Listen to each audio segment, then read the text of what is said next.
What role did FDR's New Deal, the expansion of the federal government during the 1930s, play in the slow march of the LDS community toward the Republican Party?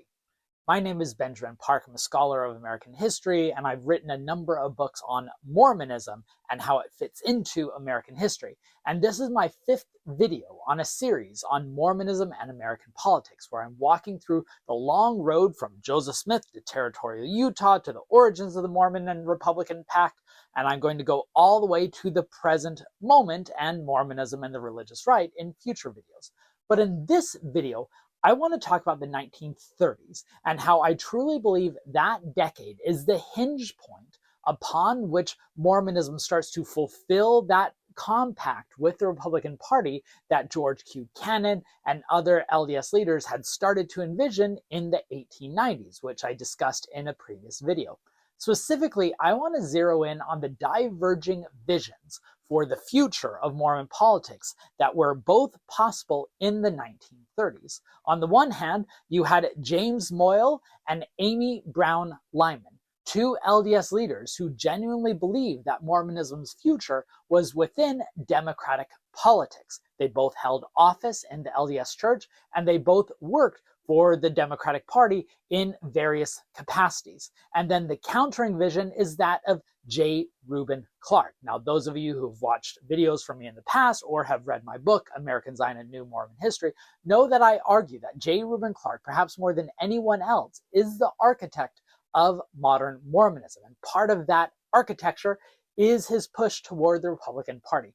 Now, neither of these diverging visions for Mormon politics were predetermined to succeed. They were both the result of particular circumstances, and the road that Mormonism took afterwards was a product of this decade. So today I want to talk, in my last video I talked about the origins of the Mormonism shift toward the Republican parties, a pact that George Q. Cannon made with Republican operatives in the wake of giving up polygamy.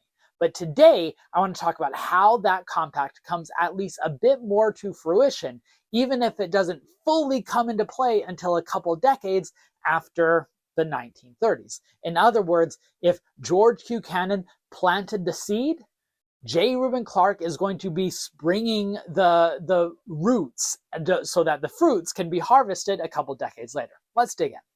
Let's get a bit of context first. While it may be hard to envision now, Utah was a swing state for much of the first half of the 20th century. After the Latter-day Saints gave up their own political party, the People's Party, and tentatively embraced the two-party system, they would often swing back and forth according to national trends as well as local circumstances.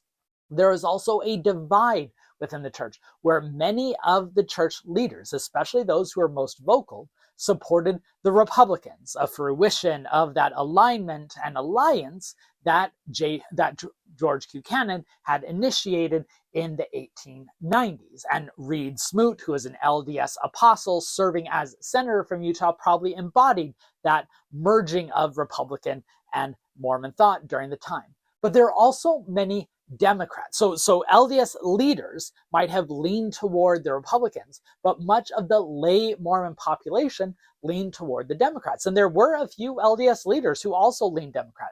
Notably, Heber J. Grant, who became the LDS president during the 1920s into the 1940s, he was raised nominally a Democrat, although, as I'll discuss, he ends up turning on the Democrats, and that becomes a bigger story. But let me talk about the two figures I mentioned at the start who embodied this potential merging of Mormonism and democratic politics. First, we have Amy Brown Lyman, who was a Relief Society leader. She was added to the Relief Society General Board in the first decade of the 1900s. She served in a number of capacities of transforming the Relief Society into a social justice-focused secular reform society that really became a force to be reckoned with in Utah during World War I, and then especially during the Great Depression. Simultaneously, she embraced democratic politics, at one point being elected to the Utah state legislature as a Democrat and pushing bills that were meant to strengthen the government's intervention into solving the problems of poverty and healthcare and maternity. In other words, Amy Brown Lyman believed that this compact between society and the government and faith worked in a way that democratic policies seemed to support. And she was turning the Relief Society in some ways and into an appendage of these secular reform movements. Simultaneously, James Moyle, who came from one of the prominent families in the LDS Church, served as a Democratic representative when Utah was a territory, twice ran for governor on the Democratic platform, though lost, but also held a number of offices, both in the church, including the mission president of the Eastern States, as well as in politics, eventually serving in several presidential candidates for Democratic presidents. Both Amy Brown Lyman and James Moyle believed that it was in the Democratic Party that the church would find its most support, and that the democratic principles best aligned with the communal nature of Mormon doctrine, especially looking back to Mormonism's past history with the law of consecration in the United Order that seemed to imply not an individualistic approach to society and problems and sins, but rather a communal taking care of one another. And notably, when the Great Depression came in the late 1920s, Utah was especially hard hit. And so many were looking for radical solutions to pull them out of poverty. So when Democrats came to power in the 1932 election, Mormons were among those who believed that FDR was going to be the savior for their financial plight. And by the way, as awkward as it is for me to always say this, I do want to give a quick pitch for this channel if you haven't subscribed yet. I do these nerdy deep dives every Monday. I connect past to present in my Wednesday videos. And on Friday, I peel back the curtains and look into the work behind historical scholarship, both primary and secondary sources, so that you too can become an expert in the field. So make sure you're subscribed if you haven't yet. Like and share the videos so they can reach more people and broaden this discussion. And if you are interested in finding a way to give back, you can become a member of this channel, which comes with a few perks like early access to the videos. All right, awkward pitch aside, let's get back to the history. Franklin Delano Roosevelt enjoyed a landslide victory in the 1932 election, as many people believed that his proposal for a New Deal was the best way to save a nation falling into poverty due to the financial mismanagement of the Republicans in the 1920s. One of the people who was swept out of office due to the Democrats taking control was J. Rubin Clark, a Latter-day Saint who had been serving as a Democratic ambassador to Mexico. I've done previous videos on Clark, so I don't want to go too deep into the weeds of his background. But what's notable is that J. Rubin Clark was a partisan Republican. He hated the Democrats. He believed that they were leading America astray from their fundamental values. He believed in the libertarian principles of the government staying out of everyday life. And when he was invited to join the First Presidency by Heber J. Grant, he saw it as his mandate, like FDR had his mandate to save America. J. Rubin Clark believed that this was his mandate to save the LDS Church. He received the call in 1931, did not join the First Presidency until 1933 when his ambassadorial duties were over.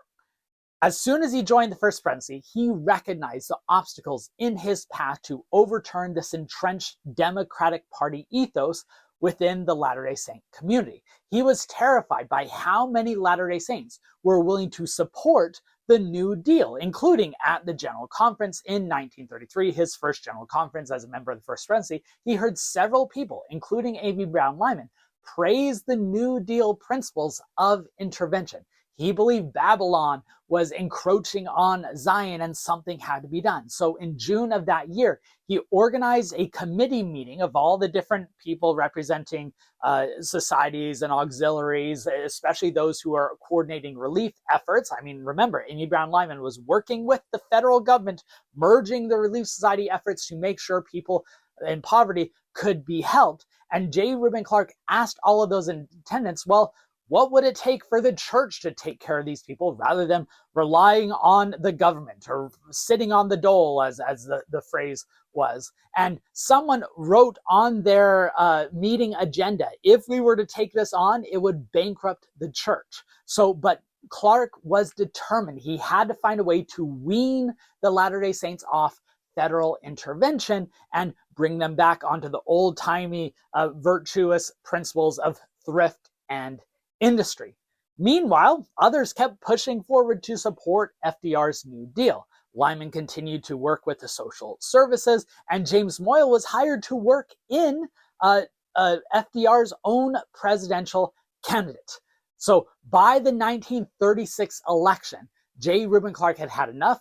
He and Heber J. Grant decided they needed to stop FDR's, what they saw, unconstitutional encroachment upon individual liberties.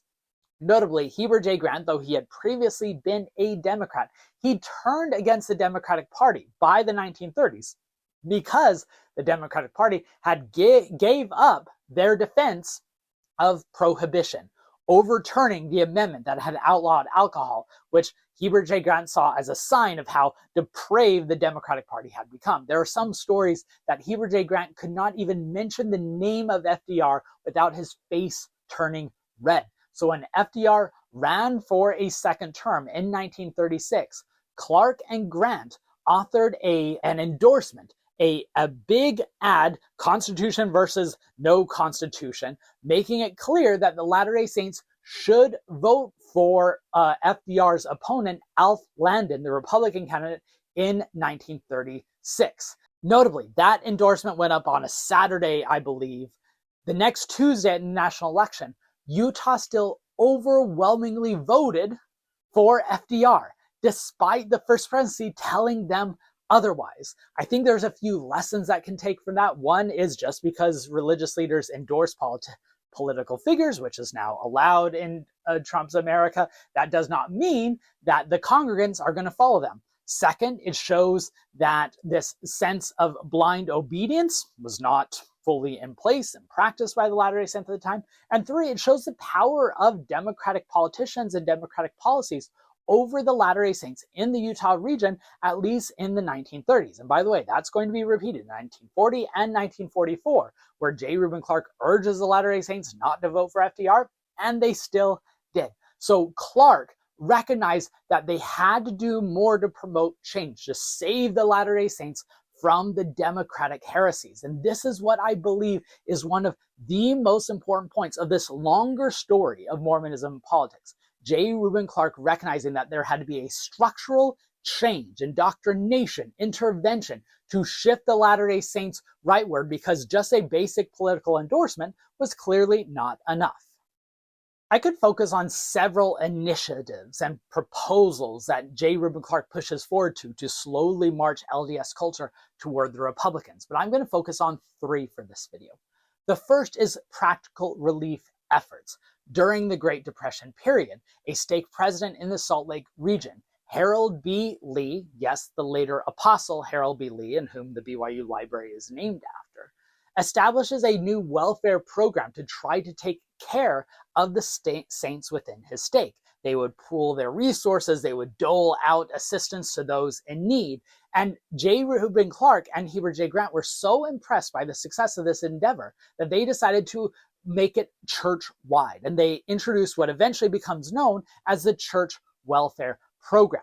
When they launched it and announced to the world, J. Rubin Clark boasted to national newspapers like the New York Times that within a couple years they will take every Latter-day Saint off of federal assistance because they can take care of their own.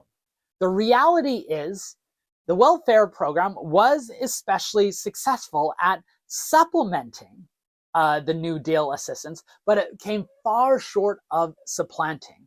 The New Deal provided more than 10 times more assistance to Utahns than the church welfare plan during the decade. But what the welfare plan did was it shaped LDS thinking that instead of looking to the government for assistance, in the future, you can look to the church and the community. And so later on, it takes on this Herculean status in the Latter-day Saint memory that we can take care of our own, something that papered over, a sentiment that overlooked the reality of what actually happened during the New Deal time. So in other words, the myth of the New Deal was even more successful than the reality of the assistance that came with the New Deal.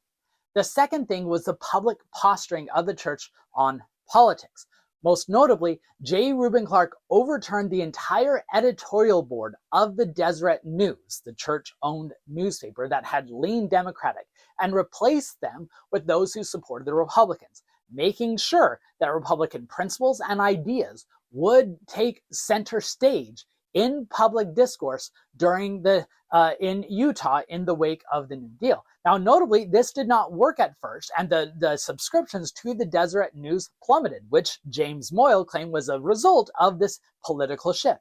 But slowly but surely, that idea soon took root, and it became the dominant voice for LDS political discourse. And finally, curriculum changes. J. Rubin Clark oversaw changes in how the LDS Church taught its scripture and its history that aligned with Republican principles. Perhaps the most notorious example is now teaching the United Order and the law and consecration in ways that were explicitly framed as anti-socialist and anti-New Deal, and in the next few decades, anti-communist, so that Latter-day Saints no longer saw their history, their scripture, and their philosophy as in any way aligned with democratic politics.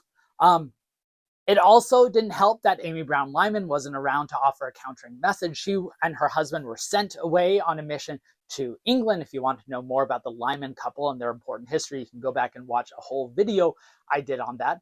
And from Washington, D.C., James Moyle recognized what was going on, and he wrote in his diary at the time that it will not take more than 1 or 2 generations before J. Rubin Clark's efforts will shift the Latter-day Saints rightward.